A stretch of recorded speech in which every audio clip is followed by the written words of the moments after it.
सोचो अगर आपका नाम राहुल है लेकिन सरकारी कागज में लिखा है राहुल और 70 साल बाद तुम बोलो भाई ठीक करो इसे, लोग कहेंगे अरे इतने सालों से तो चल रहा था, अब क्या जरूरत है। कैसी बेतुकी सी बात है ना। लेकिन यही हो रहा है आज केरल के साथ में, जो पूरे देश में बहस बन चुका है। केंद्र सरकार ने केरल का नाम बदलकर केरलम करने के प्रस्ताव को मंजूरी दे दी है। 24 फरवरी को पीएम मोदी की अध्यक्षता वाली कैबिनेट मीटिंग में यह फैसला हो गया। अब सवाल यह है कि इस एक अक्षर में म जोड़ने से इतना हंगामा क्यों खड़ा हो गया है, पूरी कहानी समझिए। बता दूं मलयालम में इस राज्य को हमेशा से ही केरलम ही बोला जाता था। जब 1956 में राज्य बना तो अंग्रेजी में इसे केरला लिख दिया गया। तो बेसिकली जो नाम बदल रहे हैं वो नया नाम नहीं है, ओरिजिनल नाम रिस्टोर हो रहा है। यहाँ तक कि अशोक के 257 बीसी वाले शिलालेख में भी केरल पुत्र का जिक्र मिलता है। अल्सो बता दूं कि केरल विधानसभा ने जून 2024 में ही सर्वसम्मति से यह प्रस्ताव पास किया था एंड अब कैबिनेट ने ओके कर दिया। बट अभी काम खत्म नहीं हुआ। अब यह बिल संसद में जाएगा, राष्ट्रपति की मंजूरी लगेगी, साधारण बहुमत से पास हो जाएगा, फिर गजट नोटिफिकेशन, तब जाके ऑफिशियल होगा। वेल इसे लेकर पॉलिटिक्स तो होनी थी। शशि थरूर जो कि तिरुवनंतपुरम के सांसद है, उन्होंने तंज कसा कि भाई इतनी बड़ी बड़ी प्रॉब्लम से देश में और क्या यह प्रायोरिटी है। एंड दूसरी तरफ बीजेपी एंड लेफ्ट दोनों बोल रहे हैं कि यह सांस्कृतिक पहचान का सवाल है। अल्सो कुछ लोग यह भी पॉइंट आउट कर रहे हैं कि नाम बदलने से सरकारी डॉक्यूमेंट, सील, बोर्ड्स सब बदलेंगे। बट सपोर्टर्स कहते हैं कि अपनी भाषाई पहचान की कीमत तो देनी पड़ती है। बेसिकली यह केरल से केरलम सिर्फ एक अक्षर की बात नहीं है, भाषा है, इतिहास है, राजनीति है, संस्कृति है, सब एक साथ मिक्स आता है। वेल आप क्या सोचते हैं इसके बारे में, यह बदलाव सही है या बस टाइम और पैसे की बर्बादी? कमेंट में जरूर बताइएगा।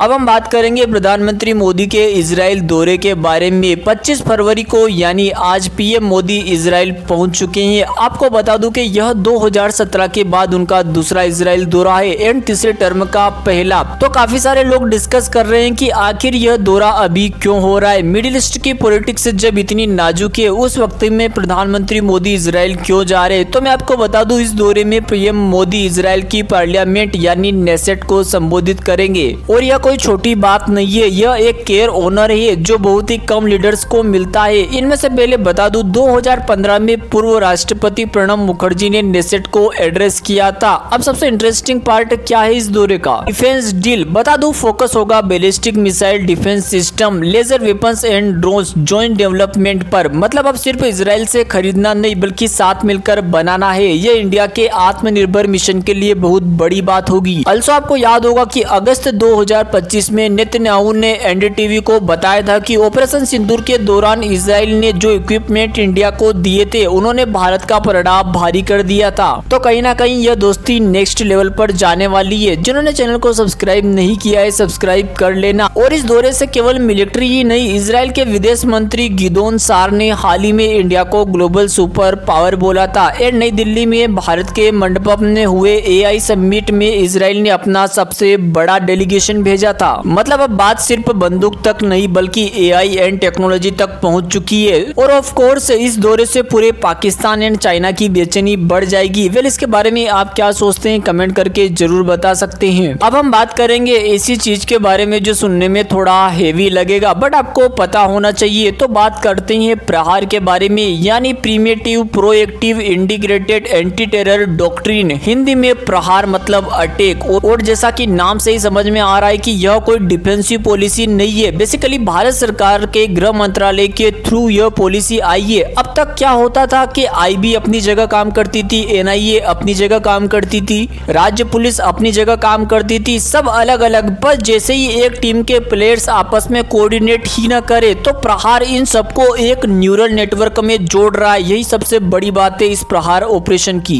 वेल आपको बता दूं कि इसके 10 पिलर से पहला जीरो टॉलरेंस, मतलब गुड टेररिज्म बेड टेररिज्म जैसी कोई वोकैबुलरी नहीं है। आतंक के फुल स्टॉप। और दूसरा है अब हमला होने का इंतजार नहीं होगा, प्री एक्टिव स्ट्राइक को ऑफिशियली वैलिड करार दिया गया है। मतलब खतरा दिखा एक्शन लिया, ठीक है। और तीसरा यह सिर्फ आतंकियों को नहीं पूरे आतंकी इकोसिस्टम को टारगेट करेगा। Digital funding, training camp, propaganda, state sponsor terror सब कुछ इसमें शामिल हो जाएगा। और चौथा बॉर्डर पार action, surgical strike, air strike सब अपवाद नहीं, ये सब ऑफिशियली डॉक्ट्रिन का पार्ट है। और अगर इसके आप आगे के पिलर्स पढ़े तो उनमें बताया गया है कि आतंकवादी और उसे शेल्टर देने वाला देश दोनों एक जैसे जिम्मेदार होंगे। ऑब्वियसली डिनाइबिलिटी वाला गेम अब नहीं चलेगा। ऑल्सो यह सिर्फ आर्मी की पॉलिसी नहीं है, साइबर, फाइनेंस, डिप्लोमेसी, पुलिस, पूरा देश एक साथ होगा। इसे कहते हैं होल ऑफ नेशन अप्रोच। अब सवाल यह आता है कि इतनी शक्ति में नागरिकों के अधिकार क्या होंगे। तो बता दूं, प्रहार में legal experts, rule of law and duty process को सेंटर में रखा गया है और डी रेडिकलाइजेशन पर भी फोकस है। मतलब आतंकवाद सिर्फ गोलियों से नहीं, सोच को बदलने से भी मरेगा। वेल, आज का आतंकवादी AK-47 नहीं, लैपटॉप लेकर बैठा है, क्रिप्टो से फंडिंग हो रही है, डार्क वेब से हथियार मंगवाए जा रहे हैं। तो प्रहार उसी हाइब्रिड थ्रेट का हाइब्रिड जवाब देगा। कुल मिलाकर यह पॉलिसी उन शहीदों के लिए भी है जो जा चुकी हैं और आने वाली पीढ़ियों के लिए भी, क्योंकि शांति मुफ्त में नहीं मिलती है। आप क्या सोचते हैं प्रहार के बारे में? कमेंट करके जरूर बताना।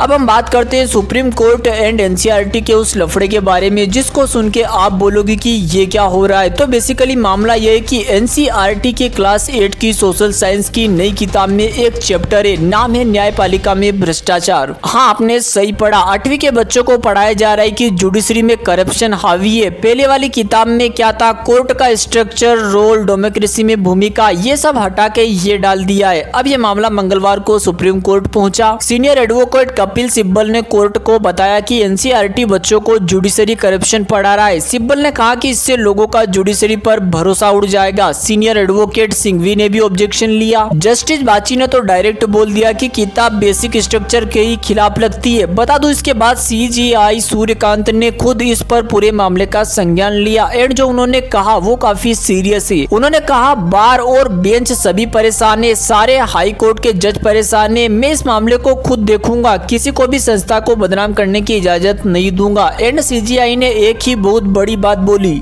ये एक सोचा समझा कदम लगता है। मतलब CJI खुद कह रहे हैं कि एक्सीडेंटली नहीं हुआ है, ये इंटेंशनली किया गया NCERT में। नेक्सो किताब में ये भी लिखा है कि सुप्रीम कोर्ट में 81,000 से ज्यादा केसेस पेंडिंग है एंड हाई कोर्ट और लोअर कोर्ट मिला के 4 करोड़ 70 लाख से ज्यादा मामले पेंडिंग है। वेल, ये फैक्ट है, ठीक है। मतलब कोर्ट का ये मानना है कि इसको भ्रष्टाचार वाले चैप्टर में रखना ज्यादा ही हो गया। बच्चे के दिमाग पर इसका क्या प्रभाव पड़ेगा? अब CJI ने कह दिया है वो खुद इस मामले को देखेंगे एंड आने वाले टाइम में उचित कार्यवाही करेंगे। देखते क्या होता है। वेल, आप क्या सोचते हैं कमेंट करके जरूर बता देना। वैसे पर्सनली मैं बताऊं ना तो जुडिशरी में करप्शन तो होता है, हाई कोर्ट के लेवल पर, वकील के लेवल पर ये लोग पैसे तो लेते हैं, ये बात तो कंफर्म है। And basically this is my opinion. What is your opinion? Comment below. मिलते हैं किसी नए वीडियो में, तब तक के लिए जय हिंद, जय भारत। वीडियो को लाइक और चैनल को सब्सक्राइब जरूर करें।